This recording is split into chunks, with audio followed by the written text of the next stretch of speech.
Votre bulletin Infotémis commence ici et maintenant. Si je vous parle de la création d'un hub techno-créatif et du croissant boréal, ça vous dit quelque chose? Pour en savoir davantage, nous avons participé à une rencontre le 17 février.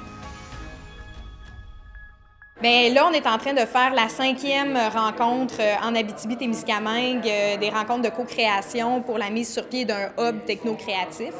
Donc, ce hub-là peut être à la fois physique, virtuel, mobile, donc c'est à la créativité des participants. Nous, on vient écouter les besoins, les faire réfléchir sur la forme qu'ils voudraient que ce hub-là prenne pour pouvoir vraiment avoir le pouls, puis que le projet qui est monté, les projets, parce que ça risque d'être plusieurs projets, vont répondre aux besoins de la collectivité directement. Puis là, on a fait les rencontres à la baie James, puis là, on vient de terminer, là, avec aujourd'hui, on termine l'Abitibi-Témiscamingue. Le nord de l'Ontario francophone s'en vient dans quelques semaines. Un hub, ce qui est difficile, c'est que ça peut avoir beaucoup de formes et de définitions. Mais moi, j'aime bien l'image du carrefour. Donc, quand on dit un carrefour, c'est un endroit où tout le monde se joint et tout le monde se rencontre. Donc, c'est vraiment une place où est-ce qu'on va mutualiser des ressources, échanger des connaissances, se réseauter à travers des organisations, des individus, pour tout le monde enrichir nos connaissances puis améliorer notre possibilité de faire des projets numériques. Initialement, Avantage numérique, ça vient d'un colloque qui avait été réalisé en 2012 par le Conseil de la culture de l'Abitibi-Témiscamingue. Finalement, ça a cheminé avec différents porteurs de dossiers qui se sont impliqués, parce qu'un événement, c'est bien, mais ce qu'on a vraiment besoin de faire, c'est d'avoir une communauté qui travaille de façon continue. Donc, en ce moment, il y a plusieurs porteurs de dossiers, dont le Petit Théâtre du Vieux-Noranda, le Conseil de la culture qui est toujours là, l'Association régionale Baie James, le Carrefour francophone en Ontario. Donc, vraiment un beau regroupement de partenaires et de gens. Bien, en fait, le numérique, présentement, ça se retrouve partout. Donc, c'est pour ça aussi qu'on touche savoir, affaires et culture. Il y a beaucoup d'enjeux qui sont liés au numérique, des enjeux organisationnels, des enjeux liés à la création, aussi au positionnement de notre identité régionale. Donc, on ne peut plus vraiment faire fi, disons, de ces enjeux-là maintenant. Et puis, des fois, on ne sait pas toujours de quel côté les aborder. Donc, nous, ce qu'on s'est dit, c'est qu'on va se regrouper ensemble, on va échanger nos savoirs, partager nos compétences, puis peut-être que ça va nous donner une façon de concevoir un peu différemment notre développement à l'ère numérique aujourd'hui. Je dirais que les besoins de développer les compétences puis de formation sont très présents. Il y a aussi beaucoup de besoins qui sont liés à la mise en réseau. Donc, on ne sait pas nécessairement les ressources qui sont sur le territoire. Donc, ça devient difficile des fois quand on a un projet de vraiment le développer parce qu'on ne sait pas qui appeler. Donc, on voit qu'il y a vraiment ce besoin-là de mettre les gens ensemble puis de savoir un peu ce qui se passe sur notre territoire. Des fois, on ne le sait même pas. Bien, en fait, il y a beaucoup de projets qui veulent se développer, mais on est sur un territoire qui est quand même assez vaste. Donc, ça prend un lieu de rencontre, ça prend un lieu où les gens peuvent échanger puis se connaître, en fait. Parce qu'on se rend compte que quand les gens se connaissent, il y a des projets qui émergent. Puis c'est super intéressant aussi à travers la démarche Avantage numérique parce qu'on est une démarche qui veut créer des maillages entre le secteur des affaires, du savoir et de la culture. Donc, on trouvait en fait que ça prenait cette association-là pour être capable de développer nos projets par nous-mêmes, être capable de se comparer aux grands centres. Tu sais, souvent, on entend parler des grands projets qui se passent comme à Montréal, à Québec, mais on se rend compte qu'on est capable ici aussi de le faire si on se met ensemble. En fait, un hub, là, pour simplifier ça, c'est un lieu de rencontre, un tiers-lieu. On veut que ce soit un lieu où les gens se rencontrent, échangent, prototypent ensemble. C'est sûr qu'à travers notre démarche, c'est un hub qui est très, très orienté vers le numérique, parce que c'est à travers la démarche Avantage numérique. Par contre, un hub, ça peut intégrer toutes sortes de technologies, mais aussi des moyens plus traditionnels. Ça peut être des métiers à tisser, des scies, qui sont complémentaires au développement de projets numériques. On n'a pas terminé, en fait, la tournée, donc le verdict n'est pas encore posé, mais ce qu'on remarque, en fait, c'est vraiment il y a une volonté de se développer, il y a une volonté de créer des maillages, puis à date, la réponse des communautés est comme super positive. Là, on se rend compte qu'il y a déjà des projets qui se développent un petit peu partout. Donc, c'est vraiment encourageant jusqu'à date. Je m'attendais à ce qu'il y ait du brainstorm là-dessus, mais je m'attendais pas que ce soit si poussé. Fait que j'ai été agréablement surprise de voir qu'on était vraiment plus dans le concret. Je m'attendais à un partage d'idées par rapport au hub numérique aujourd'hui. Je pense que c'est essentiel, premièrement, là, puis ce que ça pourrait prendre comme forme, juste un lieu de partage où il peut y avoir toutes sortes de gens qui passent puis qui dépendent. Moi, je vois ça un petit peu comme une coop, là, donc un groupe de personnes qui ont des talents ou des connaissances différentes qui peuvent les mettre au service de la communauté en général. Là. Donc, mais toujours par rapport à la culture, au numérique. Tout ça. Fait que vraiment un lieu d'échange qui peut être soit physique, virtuel, les deux. Ouais. Écoute, j'avais pas beaucoup d'attentes parce que je comprenais pas c'était quoi un hub numérique. Et finalement, ben, je suis venue parce que j'étais curieuse et étant donné que je savais quand même un peu que c'était un regroupement pour partager les ressources, tout ça, vu que je suis nouvelle dans l'emploi de coordonnatrice à la Maison du Franc-Moffett, j'ai besoin de toutes les ressources. Alors, je suis venue, j'étais curieuse, je suis agréablement surprise. J'ai l'impression que le printemps vient de me rentrer dedans. J'ai plein d'énergie, puis partager avec les autres les besoins, puis tout ça, là, mon esprit travaille, puis c'est ça, j'ai hâte de voir la suite.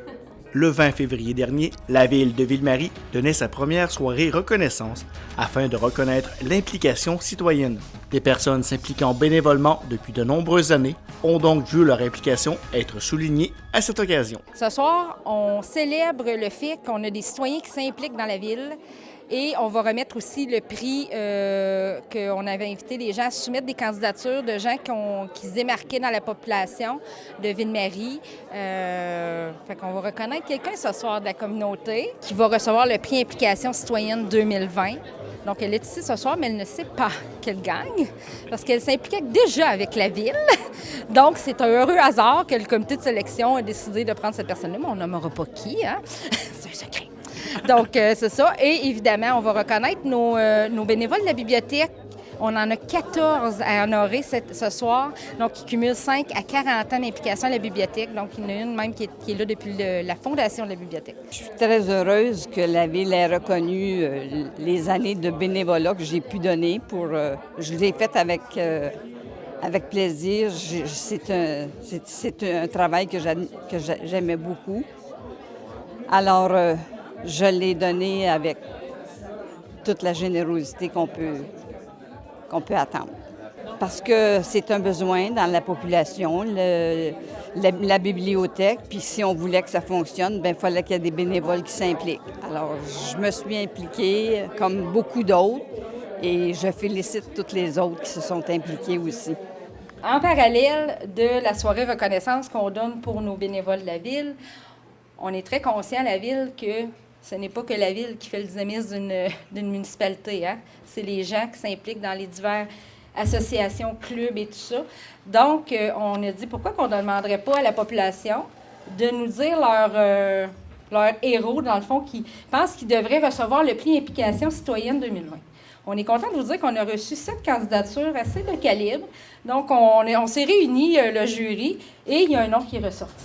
La personne que j'ai nominée est M. Gilles Gomez, que vous allez probablement reconnaître, qui s'implique dans le mouvement scout depuis 1984. Puis jusqu'à tout récemment, été encore animateur et encore aujourd'hui sur le Conseil national au niveau de la formation aux adultes. C'est quelqu'un qui s'implique encore au niveau régional, au niveau de la formation des adultes. C'est quelqu'un qui a toujours eu à cœur les jeunes. Je suis touché parce que je m'y attendais pas du tout. J'avais des soupçons parce que ma femme me disait « habille-toi propre ». Mais pas plus. Mais pas à ce point-là. J'ai trouvé que le témoignage de Jean-François était bien touchant. Quand j'ai commencé, premièrement, j'avais des enfants de cet âge-là. Et moi, mon principal but, c'était d'amener les jeunes à aimer le plein air, de leur donner le goût du plein air. Puis là, après ça, j'ai aimé l'expérience de travailler avec les jeunes. Puis je trouve que ça garde jeune. Puis donc, je suis resté, puis je me suis impliqué au niveau de la formation des adultes, puis au niveau national sur des comités, puis de fil en aiguille. Puis là, ça m'a amené à m'impliquer dans le Centre Amitié Témis. Puis là, c'est plaisant. Là, je suis retraité, fait que ça occupe. Bien, écoute, à la Ville, on est dans une nouvelle ère, une nouvelle vision où on veut justement impliquer que nos citoyens soient au cœur des décisions, du dynamisme de la communauté. Donc, évidemment, la Ville elle a un rôle à faire, mais on ne fait pas ça tout seul. On est quand même une petite équipe. Donc, on se dit, les gens participent, viennent nous aider, bien, on va pouvoir en faire plus de choses. Fait que ça va profiter à tout l'ensemble de la communauté. Fait que là, on se dit, on commence à avoir des comités là, qui s'impliquent depuis 1 an à la Ville. Là, je parle pas des gens qui étaient à la bibliothèque depuis 40 ans, hein, qui font du bénévolat. Ça, c'est comme une classe à part, là. Donc, on dit, bien, on va emboîter le pas tout de suite. Ils s'impliquent, on les reconnaît, puis on comptabilise les années d'implication. Quand ça fait 5, 10, on remet des beaux petits prix puis tout. Hein. C'est ça la perspective, parce qu'on vient de lancer quelque chose. Là. Écoute, ça va foisonner d'implication citoyenne à Ville-Marie. Mise en place en 2011, l'initiative Tisser des liens en était à une 14e rencontre le 24 février dernier. Cette fois du côté québécois, plus précisément à Saint-Bruno-de-Guigue. On veut toujours que ce soit aux alentours de l'emploi. Là, ce soir, c'était vraiment là, centré sur l'attraction des personnes et de l'extérieur, mais aussi des immigrants. On sait qu'on est en pénurie d'emploi, donc on veut attirer du monde, mais dans tout notre coin du Témiscamingue, du côté ontarien, du côté des Premières Nations et de notre côté aussi à nous autres, le Témiscamien. Bien, on s'était dit que la main-d'œuvre, je pense qu'on vit à peu près les mêmes enjeux. Si nos gens vieillissent, si la retraite s'en vient, est-ce qu'on a une relève? Donc, on voulait montrer qu'est-ce qu'on fait entre l'Ontario, le Québec et les Premières Nations. C'est un peu ça notre thème aujourd'hui, ce soir. Je trouve que c'est un excellent moyen de communiquer avec nos voisins, en fait, et en plus d'unir des idées, des échanges sur les sujets tels qu'ils étaient proposés ce soir, donc la main-d'œuvre, les succès. Donc, c'est un bel échange, puis je pense que ça vaut vraiment la peine que ce soit fait. I think it's important just to establish better grounds in our municipalities and our counterpartner province, so I think it was great to see what other municipalities are working on towards bettering our futures for our people and for the communities. Dans le fond, l'idée générale, c'est premièrement, oui, de se rencontrer, de jaser ensemble, parce que trop souvent, on ne sait pas ce qui se passe de l'autre côté du lac. Donc, souvent, un partenaire d'affaires va se trouver l'autre bord du lac alors qu'on se sert d'un partenaire d'affaires qui est à Montréal. Donc, on raccourcit les délais de livraison.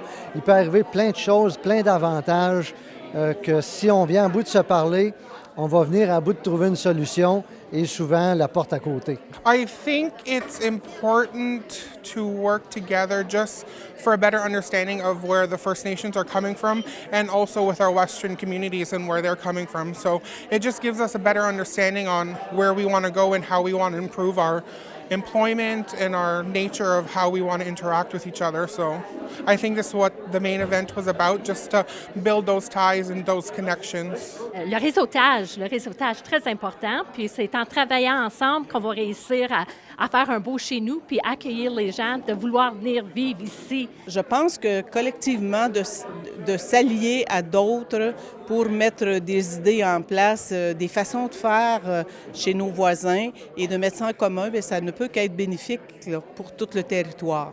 La première qui me vient à l'esprit, c'est l'idée du Tour du lac, qui a parti d'une idée de l'Ontario, qui était de visiter, dans le fond, faire une recherche ou faire un suivi qui ferait le tour de tout le lac Témiscamingue, en passant par North Bay, en passant par New Liskeard et tout le côté témiscamien. Passer par les restaurants, passer par les commerces, passer par les musées. Donc, tout identifier ces commerces-là, toutes les attractions qui se mettent alentour du lac. Ça, c'est la première qui me vient à l'esprit, là, mis à part les commerçants qui ont fait leur propre promotion à travers ça. Je sais qu'à un moment donné, la ville de Témiscamingue cherchait des façons pour acheter les poubelles pour faire du recyclage et ils se sont échangés. Il y a des choses qui se passent comme ça, on ne me le dit pas tout le temps. Des fois, on me le dit quand je suis ici. C'est du quoi, à cause de ça, on s'est rencontrés. Je ne peux pas tout le contrôler parce que ça ne fait pas partie de mon mandat. Je le dis aux gens, tout ce qu'on fait, on vous réunit. Maintenant, c'est à vous autres d'aller plus loin. I did meet a few people that I could potentially work on projects with, so that was really great to see. And It was nice to see that some of us were working on the same project, so I think that we can collaborate a little bit more on those projects. Si on veut accueillir les gens dans nos communautés, il faut participer à ces activités ici. C'est en participant à de telles activités qu'on réussit à travailler ensemble, poigner des bonnes idées, puis c'est notre avenir. Ça fait que vraiment, il faut participer, il faut s'impliquer dans ces activités. Le Centre de femmes du Témiscamingue met en place une bibliothèque féministe. Pour sa première soirée, l'invité d'honneur était nul autre que Jocelyne Saucier. Bien, en fait, ça fait longtemps qu'on en rêve. Ça fait à peu près 1 an qu'on a les cercles de lecture féministes, que là, en fait, on a un beau groupe là, de femmes à Témiscamingue qu'on anime les cercles de lecture. Donc, la littérature féministe, ça transporte toutes sortes d'enjeux féministes. C'est un beau moyen d'expression, puis c'est un beau moyen aussi d'avoir des échanges, des dialogues aussi, autant sur les enjeux d'actualité. Donc, on avait envie de rendre la littérature féministe, mais aussi toutes sortes d'ouvrages écrits par des femmes, des livres de référence accessibles aux femmes du Témiscamingue, fait que gratuitement aussi. On s'est informé, on a fait des recherches pour trouver des livres, on a eu plusieurs références aussi de femmes, on a eu des dons aussi de femmes du Témiscamingue de plusieurs livres. On est allé fouiller au marché du livre aussi à l'école du Frère Moffett pour trouver des livres intéressants. Ben, on a fait construire une bibliothèque aussi. Mais c'est ça, fait que graduellement, on avait mis de l'argent de côté aussi, des surplus budgétaires, en tout cas de 2 budgets on avait mis de l'argent pour un projet de bibliothèque depuis 2 ans. Donc, voilà le résultat qui est encore en évolution puis qui va continuer de se développer aussi, là. C'est sûr qu'au niveau de la littérature comme telle, on a mis en valeur des écrivaines, donc au niveau de poésie, théâtre et de romans.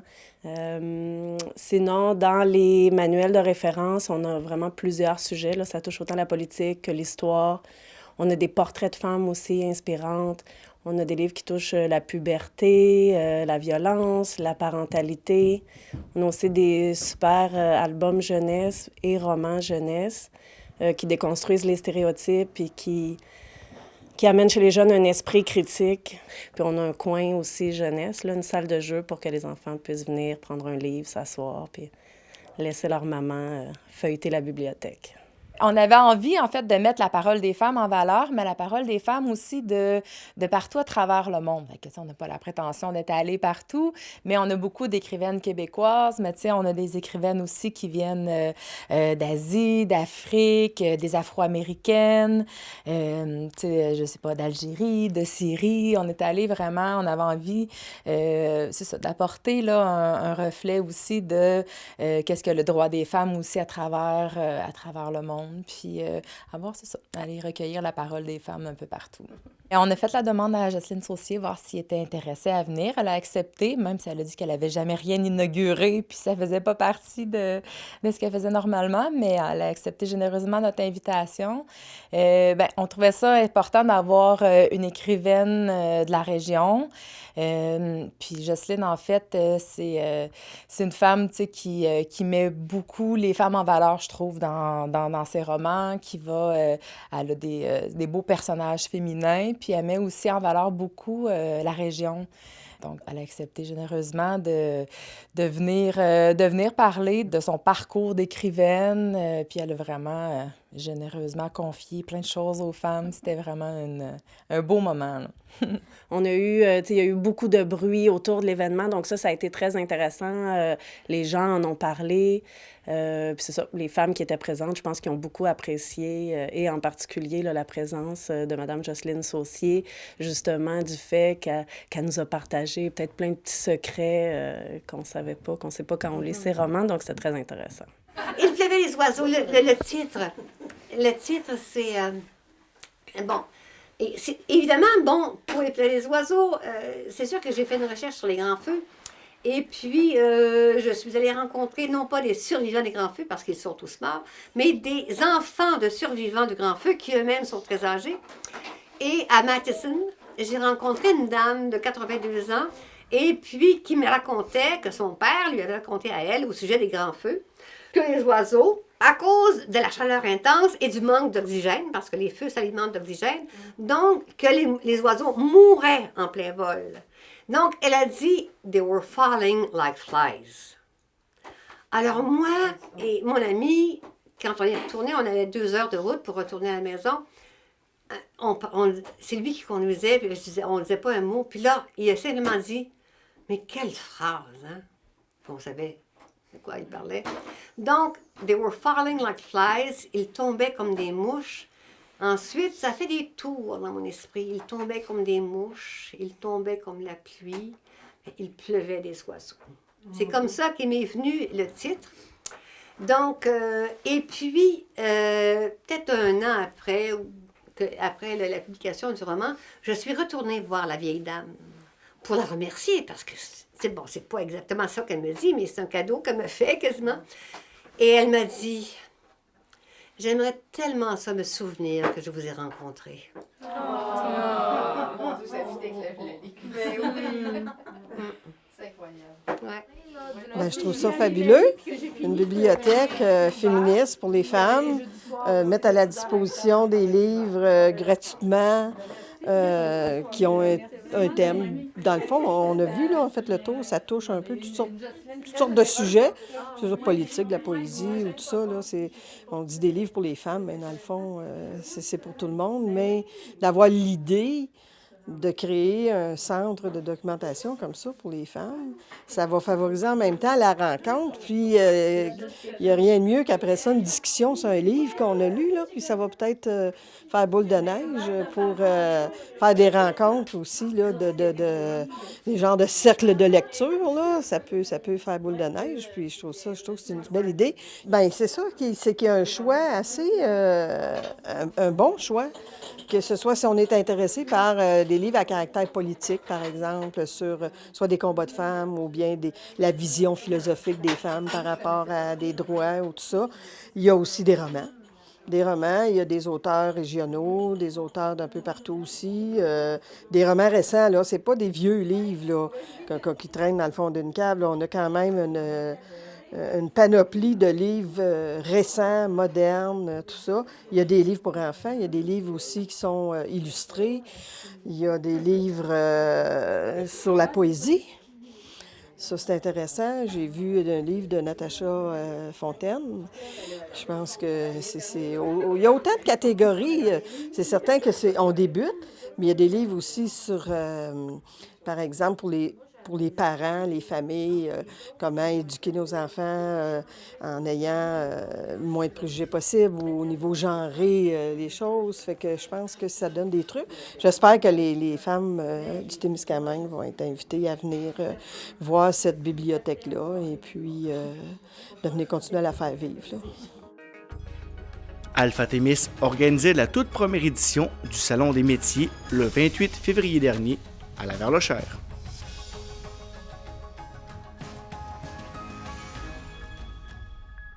Dans le fond, on a invité 2 écoles à venir visiter le Salon des métiers. Dans le fond, quand les élèves arrivaient, ils se séparaient en petits groupes pour visiter chaque kiosque. On avait 14 kiosques aujourd'hui.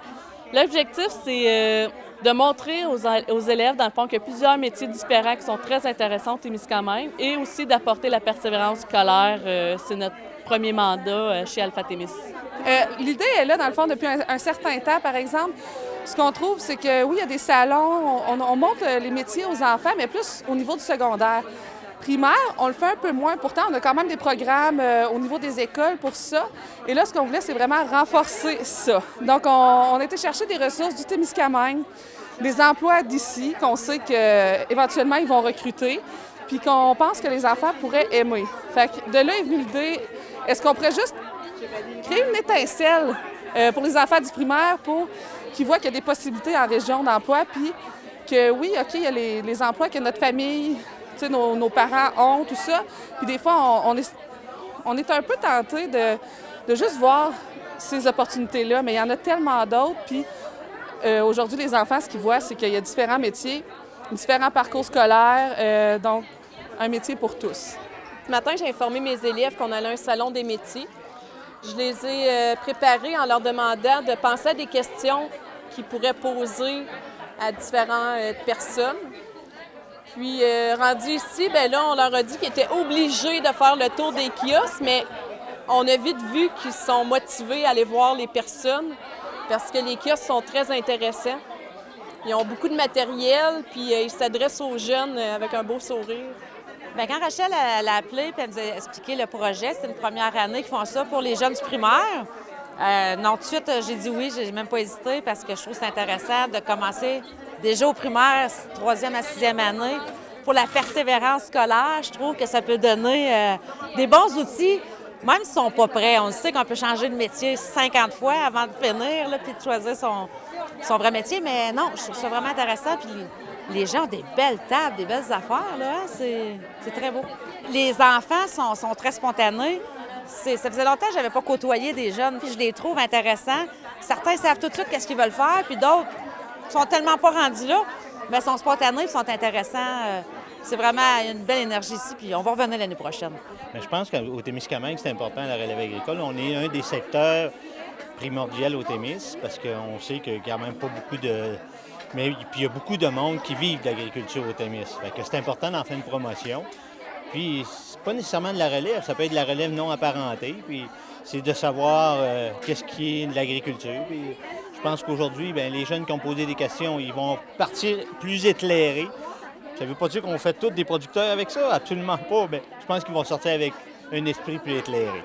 Ben moi, j'ai vraiment aimé ça, surtout la partie fond vert, parce que tu pouvais faire disparaître des parties sur toi. Puis j'ai découvert, je savais pas qu'on pouvait parler comme une personne à la radio. Fait que ça aussi, j'ai vraiment aimé ça. Le métier de la policière, c'est le fun parce qu'on pouvait y poser plein de questions. Ben j'ai pas de métier en particulier, là, mais j'ai parlé avec José McFadden et son alcoolite. Puis ils m'ont posé des questions sur le métier que j'aimerais faire. Puis ben, ils m'ont un peu aidé à pousser dans un métier que j'aimerais faire. Ils m'ont posé des questions, puis là, j'y répondais. Puis à chaque fois, ben, ça me poussait par un métier, puis c'est pas mal ça, là.